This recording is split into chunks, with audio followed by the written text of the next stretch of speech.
G ವಿರುದ್ಧ ಸಿಡಿದ ಕೈಪಡೆ ಕಾರ್ಮಿಕರ ಅನ್ನ ಕಸಿಯುವ ಕಾಯ್ದೆ ರದ್ದತಿವರೆಗೂ ಹೋರಾಟ ಕೇಂದ್ರಕ್ಕೆ ಸಿದ್ದು ಡಿಕೆ ಎಚ್ಚರಿಕೆ ಫ್ರೀಡಂ ಪಾರ್ಕ್ನಲ್ಲಿ ಪ್ರತಿಭಟನೆ ಗವರ್ನರ್ಗೆ ಮನವಿ ಮನರೇಗಾ ಮರು ಜಾರಿಗಾಗಿ ಆಗ್ರಹವನ್ನ ಮಾಡಲಾಗಿದೆ ಗಾಂಧೀಜಿ ಹೆಸರಿನ ಮನರೇಗಾ ಯೋಜನೆ ಕೈಬಿಟ್ಟು ಕೇಂದ್ರ ಸರ್ಕಾರ ಹೊಸದಾಗಿ ತಂದಿರುವಂತಹ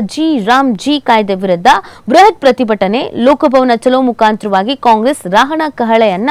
ಮೊಳಗಿಸಿದೆ ಮನ್ರೇಗಾ ಅವರು ಜಾರಿಯಾಗುವವರೆಗೆ ಹಂತ ಹಂತವಾಗಿ ಹೋರಾಟ ತೀವ್ರಗೊಳಿಸಲಾಗುವುದು ಕರಾಳ ಕೃಷಿ ಕಾಯ್ದೆ ವಿರುದ್ಧ ನಡೆದಂತ ರೈತ ಚಳುವಳಿ ಮಾದರಿಗೆ ಈ ಹೋರಾಟ ಕೊಂಡೊಯ್ಯಲಾಗುವುದಾಗಿ ಕಾಂಗ್ರೆಸ್ನ ನಾಯಕರುಗಳು ಘೋಷಿಸಿದ್ದಾರೆ ನಾವು ಇದನ್ನ ಇಲ್ಲಿಗೆ ಬಿಡಲ್ಲ ನಾವು ಹೋರಾಟವನ್ನ ಮಾಡ್ತೀವಿ ಅಂತ ಹೇಳಿದ್ದಾರೆ ಸೊ ಈ ಟೋಟಲ್ ಆಗಿ ಇದಕ್ಕೆ ಸಂಬಂಧಪಟ್ಟಂತೆ ಸಿಎಂ ಮತ್ತು ಡಿಸಿಎಂ ಇಬ್ರು ಮಾತಾಡಿದ್ದಾರೆ ಏನ್ ಹೇಳಿದ್ದಾರೆ ಕೇಳೋಣ ಬನ್ನಿ ಹೊಸ ಕಾಯ್ದೆ ಪ್ರಕಾರ ವಿಬಿಜಿ ರಾಮ್ಜಿ ಪ್ರಕಾರ 60% 60% ಸರ್ಕಾರ ಕೊಡೋದು 40% ರಾಜ್ಯ ಸರ್ಕಾರ ಕೊಡಬೇಕು ಅಂತ ಮಾಡಿದೆ ಹಿಂದೆ ಮನ್ರೇಗಾ ಆಕ್ಟ್ ಪ್ರಕಾರ ಪೂರ್ಣ ವೇತನವನ್ನ ಅವರೇ ಕೊಡ್ತಿದ್ರು ಕೇಂದ್ರ ಸರ್ಕಾರನೇ ಕೊಡ್ತಾ ಇದ್ರು ಈಗ ಮಾಡಿರ್ತಕ್ಕಂಥದ್ದು 60% ಕೇಂದ್ರ ಸರ್ಕಾರ 40% ಮಾಡಬೇಕು ರಾಜ್ಯ ಸರ್ಕಾರ ಕೊಡಬೇಕು ಅಂತ ಮಾಡಿದ್ದಾರೆ ಅನೇಕ ರಾಜ್ಯಗಳಿಗೆ ಇವತ್ತು ಆರ್ಥಿಕವಾಗಿ ಸಂಕಷ್ಟದಲ್ಲಿದ್ದಾವೆ ಈ ಸಂಕಷ್ಟದಲ್ಲಿರ್ತಕ್ಕಂಥ ಪರಿಸ್ಥಿತಿನಲ್ಲಿ ಇದನ್ನ ಮಾಡಿರ್ತಕ್ಕಂಥದ್ದು ಅತ್ಯಂತ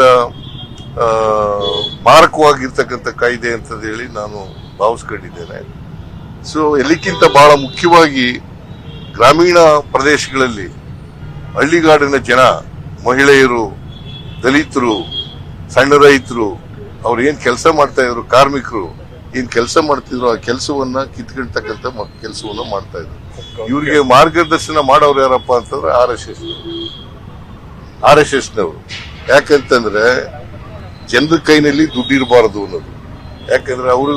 ಆರ್ಥಿಕವಾಗಿ ಸ್ವಾವಲಂಬಿಗಳಾದ್ರೆ ಅವ್ರು ಸೇವಕರಾಗಿ ಬರಲಿಕ್ಕೆ ಸಾಧ್ಯ ಇಲ್ಲ ಈ ಸೇವಕರಾಗಿ ಇರಬೇಕು ಅಂತಕ್ಕಂಥದ್ದೇ ಬಿಜೆಪಿ ಆರ್ ಎಸ್ ಎಸ್ ನ ಉದ್ದೇಶ ಅದಕ್ಕೋಸ್ಕರವಾಗಿ ಈ ಕಾಯ್ದೆಯನ್ನು ತಂದಿದ್ದಾರೆ ನಮ್ಮ ಹೋರಾಟ ಇಡೀ ದೇಶದಲ್ಲಿ ನಾವು ಮಾಡ್ತಾ ಇದ್ದೀವಿ ಕಾಂಗ್ರೆಸ್ ಪಕ್ಷ ಅವರ ವರ್ಕಿಂಗ್ ಕಮಿಟಿ ಮೀಟಿಂಗ್ ನಲ್ಲಿ ತೀರ್ಮಾನ ಮಾಡಿದೆ ಇಡೀ ದೇಶದಲ್ಲಿ ಇದು ಮಾಡಬೇಕು ಅಂತಕ್ಕಂಥದ್ದು ಅದ್ರ ಜೊತೆಗೆ ಈ ಕಾಯ್ದೆ ಇದೆಯಲ್ಲ ವಿಬಿಜಿ ರಾಮ್ಜಿ ಇದನ್ನು ರದ್ದು ಮಾಡಬೇಕು ಮತ್ತೆ ಮನ್ರೇಗಾ ಕಾಯ್ದೆಯನ್ನ ಜಾರಿಗೆ ಕೊಡಬೇಕು ಅಲ್ಲಿವರೆಗೂ ನಮ್ಮ ಹೋರಾಟ ಇರಬೇಕು ಅಂತಕ್ಕಂಥದ್ದನ್ನ ತೀರ್ಮಾನ ಮಾಡಿದ್ದಾರೆ ಅದರಿಂದ ಈಗ ಇವತ್ತು ರಾಜ್ಯ ಮಟ್ಟದಲ್ಲಿ ಮಾಡಿದೀವಿ ಇಡೀ ರಾಜ್ಯದಲ್ಲಿ ಎಲ್ಲ ಜಿಲ್ಲಾ ಮಟ್ಟಗಳಲ್ಲೂ ಕೂಡ ತಾಲೂಕು ಮಟ್ಟದಲ್ಲೂ ಕೂಡ ಗ್ರಾಮ ಪಂಚಾಯತಿ ಮಟ್ಟದಲ್ಲೂ ಕೂಡ ಈ ಹೋರಾಟ ನಡೀತಾ ಇದೆ ಇವತ್ತು ಪಾದಯಾತ್ರೆ ಇವತ್ತಿಲ್ಲ ಬೇರೆ ದಿನ ಪಾದಯಾತ್ರೆಯನ್ನು ಕೂಡ ಪ್ರತಿ ತಾಲೂಕಿನಲ್ಲಿ ಮಾಡ್ತೇವೆ ಅದು ಎಲ್ಲಿವರೆಗೆ ಅಂತಂದ್ರೆ ನಮ್ಮ ಮನ್ರೇಗಾ ಕಾಯ್ದೆ ಗಾಂಧೀಜಿ ಸ್ಟ್ಯಾಚ್ಯೂ ಮುಂದೆ ಕೂತ್ಕೊಳ್ಳಕ್ಕೆ ಎಲ್ಲ ತರದ ಹಕ್ಕನ್ನ ಕಳ್ಕೊಂಡಿದ್ದಾರೆ ನೈತಿಕತೆ ಇಲ್ಲ ಗಾಂಧೀಜಿ ಹೆಸರನ್ನ ಮಹಾತ್ಮ ಗಾಂಧಿ ಹೆಸರನ್ನ ತೆಗೆದ ಮೇಲೆ ಇನ್ ಯಾಕೆ ಅಲ್ಲಿ ಕೂತ್ಕೊಳ್ತಾರೆ ನಂಬರ್ 1 ಈ ಹಕ್ಕು ಉದ್ಯೋಗ ಕೊಡುವಂತ ಹಕ್ಕು ಪ್ರತಿಯೊಬ್ರು ಕೂಡ ತಾನು ಹೋಗಿ ಒಂದು ಪಂಚಾಯತಿಗೆ ಒಂದು ಕಾಗದ ಕೊಟ್ಟರೆ ನಾನು ಉದ್ಯೋಗ ಇಲ್ಲದೆ ಹೋದ ಮಹಿಳೆ ಉದ್ಯೋಗ ಇಲ್ಲದೆ ಹೋದವನು ಅಂತಂದ್ರೆ ಎಲ್ಲೂ ಬೇಕಾದ್ರೂ ಅವರು ಕೊಡ್ಬೇಕಾಯ್ತು ಆಮೇಲೆ ಇದನ್ನ ತೀರ್ಮಾನ ಮಾಡ್ಬೇಕಾದವ್ರು ಯಾರು ಪಂಚಾಯತಿಯವರು ಈಗ ಡೆಲ್ಲಿಲಿ ಕೂತ್ಕೊಂಡು ತೀರ್ಮಾನ ಮಾಡ್ತಾರಂತೆ ಯಾರು ಕೂತ್ಕೊಂಡು ಎಲ್ಲಿ ಕೆಲಸ ಮಾಡಬೇಕು ಎಲ್ಲಿ ಉದ್ಯೋಗ ಖಾತ್ರಿ ಯೋಜನೆ ನಡಿಬೇಕು ಅಂತೇಳಿ ಸೊ ಪಂಚಾಯತಿಗಳ ಮೆಂಬರ್ಗಳ ಹಕ್ಕು